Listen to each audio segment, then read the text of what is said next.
శపథం పొందుతున్నాను. సార్, చివరిగా రంగస్థల కళాకారులనే కాకుండా ఇతర కళాకారులను కూడా మీరు ప్రోత్సహించే ఉద్దేశం ఏమైనా ఉందా?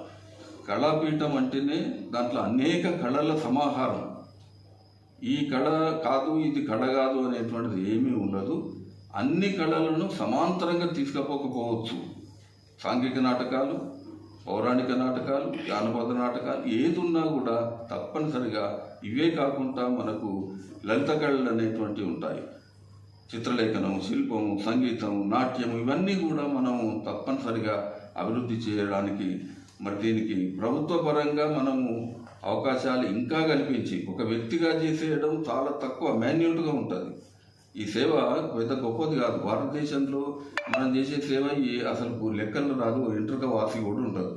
కానీ ప్రభుత్వమే కనుక చేసి ఇక్కడ కళాక్షేత్రం ఏర్పాటు చేసి మరి ఈనాడు సంగీత సాధనాలన్నీ ఏర్పాటు చేసి ప్రతి వారానికి ఒక నాటకం పెట్టడానికి వీలుగా మనకు అవకాశాలు కల్పించి జనగామలో కళాక్షేత్రం ఒక వరంగల్లో కాళోజీ కళాక్షేత్రం లాగా జనగామలో కూడా ఒక కళాక్షేత్రం ఏర్పరిచి మరి సురభి వాళ్లకు శాశ్వతమైనటువంటి గృహ అవకాశాలు కల్పించి ఉన్నట్టయితే ఈ జనగామలో రాష్ట్ర మొత్తం తెలంగాణే కాదు, ఆంధ్రప్రదేశే కాదు, భారతదేశంలో కూడా ఈ జనగామ యొక్క ఖ్యాతి మరి బాగా పెరుగుతుంది అనేటువంటి విషయాన్ని నేను మీ దృష్టికి తెస్తాను. సార్, కళాకారులతో పాటు మీరు కూడా ఒక కళను ప్రదర్శిస్తూ కొన్ని నాటకాలు, కొన్ని వేషాలు కూడా వేసినట్టు మనం విన్నాము. మా ప్రేక్షకుల కోసం మీరు చేసినటువంటి దానిలో ఒక పద్యమైన పాటను ఈ సందర్భాల్లో కోరిన ధర్మిల నేను మామూలుగా రొటీన్గా మనం దానికి ఏదో ప్రాక్టీస్ లేదు, మనకెనక మనం చేసుకున్నటువంటి దాని శిక్షణ ఏం లేదు. అయినప్పటికీ నాకు వచ్చినటువంటిది నేను పాడడం జరిగింది, అది చెప్పడం జరిగింది. అయితే మరి మనం చేస్తున్న అంటే ఈ రకమైనటువంటి సేవలో, కళారంగ సేవలో సార్ మీరు కూడా ఒక పాత్ర తీసుకోవాలి. ఈ పాత్ర మేరకు మీరు బాగా రాణిస్తారు అని చెప్పి సురభి కొండలరావు గారు వారు నన్ను ప్రోత్సహించడం జరిగింది. నన్ను దుర్యోధనుడి పాత్ర వేయమన్నప్పుడు నేను వేయనన్నా, నేను ఆ కిరీటాలు ఇట్లా పెట్టుకోను, నేను తర్వాత అన్నీ దానికి సంబంధించిన కాదా ఇవన్నీ కూడా అవి నేను నచ్చను, నేను వేసుకోవడం ముఖ్యంగా అని చెప్పి నేను ఏం చేసిన అంటే ఏదన్నా ఇంకా నాకు తగ్గట్టు నా దైనందిన జీవితంలో నాకు దగ్గరగా ఉండే పాత్ర ఏం నేను చేస్తాను అని చెప్పినప్పుడు కృష్ణదేవరాయ వైభవాన్ని తీసుకొచ్చిండు. ఆ కృష్ణదేవరాయ వైభవంలో శ్రీకృష్ణదేవరాయని పాత్రని నాకు ఇవ్వడం, మరి నేను చేయగలనా అన్నప్పుడు తప్పకుండా చేస్తారు సార్ అని నన్ను ఆయన ప్రోత్సహించడం. మన మిత్రులందరూ కూడా మనం ప్రభుత్వ ఉపాధ్యాయులు, తెలుగు పండితులే దాంట్లో భువన విజయంలో ఉండడం, ఆనాడు మరి నిజంగా కూడా నాకు ఏమాత్రం అనుభవం లేకుండా నేను మరి ఆ పాత్రకు న్యాయం చేసినా అని నేను అనుకుంటున్నా. మరి మిత్రులు అందరూ కూడా మంచి చేసిన సార్, బాగా చేసిండ్రని వారు చెప్పడం కొంత నాకు తృప్తినిచ్చినటువంటి అంశం. ఆ గాగు ఆచార్యదేవ ఏమంటిది ఇది క్షాత్ర పరీక్ష కానీ క్షత్రియ పరీక్ష కాకూడదు, ఇది కుల పరీక్షయే అందువా? నీ తండ్రి భారద్వాజుని జననం ఎట్టిది, మట్టి కుండలో పుట్టితివి కదా, నీది ఏ కులము?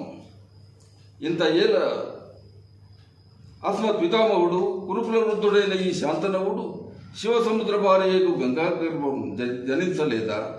ఆయనదే కులము. నాతో చెప్పింతువేమయ్యా, మా వంశమునకు మూలపురుషుడైన వశిష్ఠుడు దేవవైశ్యకు ఊర్వశీపుత్రుడు కాడా? అతడు పంచమజాతి కన్య అయిన అరుంధతి ఎందు శక్తిని, ఆ శక్తి చండాలంగన ఎందు పరాశరుని, ఆ పరాశరుడు పల్లెపొట్టి అయిన మత్స్యగంధి ఎందు మా తాత వ్యాసుని, ఆ వ్యాసుడు విధవరాండ్రైన మా పితామ అంబికతో మా తండ్రిని, పినపితామ అంబాలికతో మా తండ్రి పాండురాజును, మా ఇంట దాసితో ధర్మ నిర్వహణ చంద్రని మీతో కీర్తింపబడుతున్న ఈ విదురదేవుని కనలేదా? సందర్భావసరములను బట్టి క్షేత్రబీజ ప్రాధాన్యములతో సంకరమైన మా కురువంశము ఏనాడో కులహీనమైనది కాక నేడు కులము అను వ్యర్థవాదమెంతులకు నమస్కారం. నా పేరు కొండ శ్రీనివాస్. నా వృత్తి సీనియర్ జర్నలిస్టు. వివిధ పెద్ద పెద్ద ఛానల్లో పనిచేసిన. అందులో నుండి నేను మహబూబ్నగర్ జిల్లాలో ఉన్నప్పుడు అక్కడ కర్నూలు కల్చర్ ఎక్కువ, పద్య నాటకాలు ఎక్కువ. అక్కడతో నాకు పద్య నాటకాలతో కొంచెం అలవాటైంది. అక్కడ నేను నా కోరిక రామాంజనేయ యుద్ధంలో రావణుగా బాగా ప్రాక్టీస్ చేసుకున్న తర్వాత స్టేజ్ ఎక్కే తరుణంలో కరోనా రావడంతో అది మధ్యస్థంగా ఆగిపోయింది. అది తిరిగి నేను జనగాం వచ్చిన తర్వాత ఇక్కడ పద్య నాటకాలను ఆడిస్తున్నారన్న విషయంతో నాకు అంటే ఫస్ట్గా రామాంజనేయ మన వీరాంజనేయ ఫౌండేషన్ వాళ్ళు పెట్టినటువంటి అపేశాస్త్రాల్లో నాకు శ్రీకృష్ణ రాయబారంలో ఆ రోజు నాకు ధర్మరాజుగా పాత్ర ఇచ్చారు. ఆ పాత్ర తర్వాత నాకు మన నెల్లూరు ఫౌండేషన్ రవీంద్రనాథ్ సార్తో బాగా సన్నిహితం ఏర్పడిన తర్వాత సార్ నాకు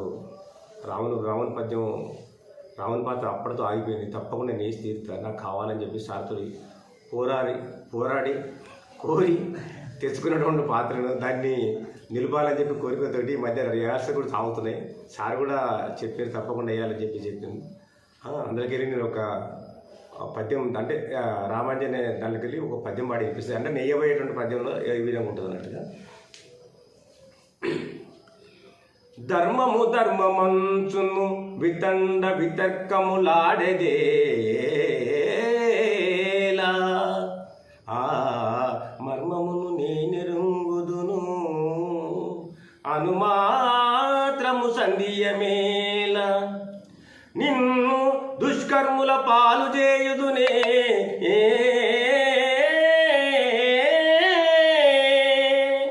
కాన త్యజింపుము యయాతిని వానిదవు కర్మను మార్చగా తగిన కర్తవు నీవెకో మారుతాత్మజా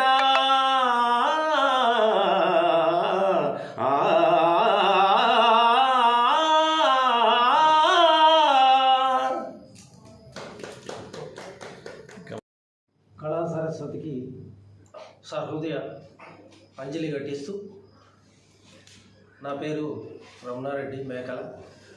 నేను నెల్లూట్ల ఫౌండేషన్, రవీంద్రరావు గారి నేతృత్వంలో నడుస్తున్నటువంటి నెల్లూట్ల ఫౌండేషన్ మరియు అప్పాయి శాస్త్రి గారి నేతృత్వంలో నడుస్తున్నటువంటి వీరాంజనేయ నాట్య మండలి, ఈ రెండు సంస్థల్లోనూ సభ్యుడిగాను పాత్రధారుడిగాను ఉన్నాను. నేను విశ్రాంత తెలుగు ఉపాధ్యాయుడిని.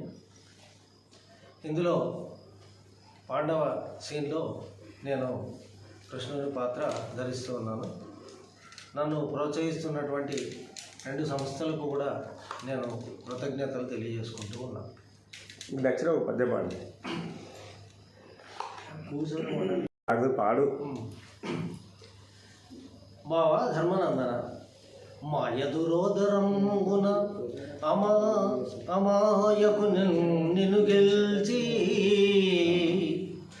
కాంతకు చేయగరాని ఎంత పని చేసి అరణ్యములోని కంపియున్ హాయిగా నుండనీక కలులై పలు నెగ్గులు పన్నుచున్న ఆదాయలు చతురంచు దయదాల్చదవంతటి ధర్మరాజు. కృతజ్ఞతలు. నా పేరు నామాల సిద్ధులు గౌడు. మాది స్వస్థలం వచ్చేసి వడ్లకొండ గ్రామం, జనగాం మండలం, జిల్లా. నేను కోర్టులో అడ్వకేట్ క్లర్క్గా పనిచేస్తూ న్యాయవాద చేస్తున్నాను. నేను గతంలో మా విలేజ్లో మా కళాకారులతోటి గత 15-16 సంవత్సరాల క్రితం మా గ్రామంలో, వడ్లకొండ గ్రామంలో ఉన్నటువంటి కళాకారులతో మేము కనకదుర్గమాత ఆట కానీ, పెద్దమ్మ ఆట, సమ్మక్క సారక్క లాంటి నాటకాలు ఎన్నో వేయడం జరిగింది. తర్వాత ఈ మధ్యకాలంలో నేను కోర్టు డ్యూటీకి రావడం వల్ల తగ్గింది. ఈ మధ్య మన నెల్లుట్ల ఫౌండేషన్ వారి సహకారంతో, అలాగే అప్పయ్య శాస్త్రి గారి వీరాంజనేయ నాట్య మండలి సహకారంతో మళ్ళీ నేను ఈ మధ్యకాలంలో సహదేవుని పాత్ర వేయడం జరిగింది. దీన్ని నేను చాలా గర్వంగా ఫీల్ అవుతున్నాను. నేను గతంలో చేసినటువంటి మళ్ళీ ఈ మధ్యకాలంలో నాకు రావడం ఒక వరంగా, నెల్లుట్ల ఫౌండేషన్ వారి ద్వారా లభించడం నేను ఒక వరంగా భావిస్తున్నాను. నేను చేసినటువంటి పాత్రల్లో నాకు నచ్చింది సహదేవుని పాత్ర. అందులో నేను చేసినటువంటిది ఒక పద్యం. సాయము చేయవచ్చే గద శౌరి అతండొక మేళమాడ, అన్యాయముగా కుటుంబ కలహంబున కుందిగితీవు, చాలు నీ కోయతనంబు బయటపడే, గోడలకు చెవులుండు అయ్యయ్యో, దాయలు విన్న లోకువ గదా అని అయినను మిన్నకుండరే.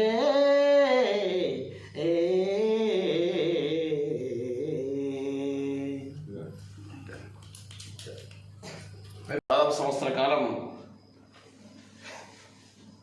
రంగస్థల నాటకరంగ ప్రస్థానం జరుగుతూనే ఉంది. ఇప్పటికీ 13 ప్రదర్శనలు ఉన్నాయి ఈ 1 year కాలంలో. అది నెల్లుట్ల ఫౌండేషన్ వారి యొక్క సౌజన్యంతో. కాలము అవిచ్ఛిన్నమైనది, వక్రబుద్ధి గలది. ఏమో ఏ క్షణమున ఏమి జరుగునో ఎవరు ఊహించగలరు. ఘనుడు హరిశ్చంద్రు కాటికా పని చేసే, మురసతు సార్వభౌముగా సలిపే, అలా రంతిదేవునల్లాదురుగావించే, పేదకు చేలు కుబేరు చేసే, ధర్మాత్ము బలిని పాతాళమున పంపే, కలుషాత్ము నగుసు స్వర్గమునకెత్తే,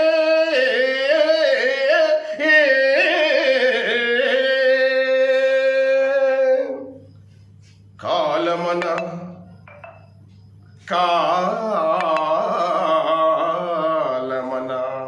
కాలమన ఇట్టి మహిమందిగా నది అగుట,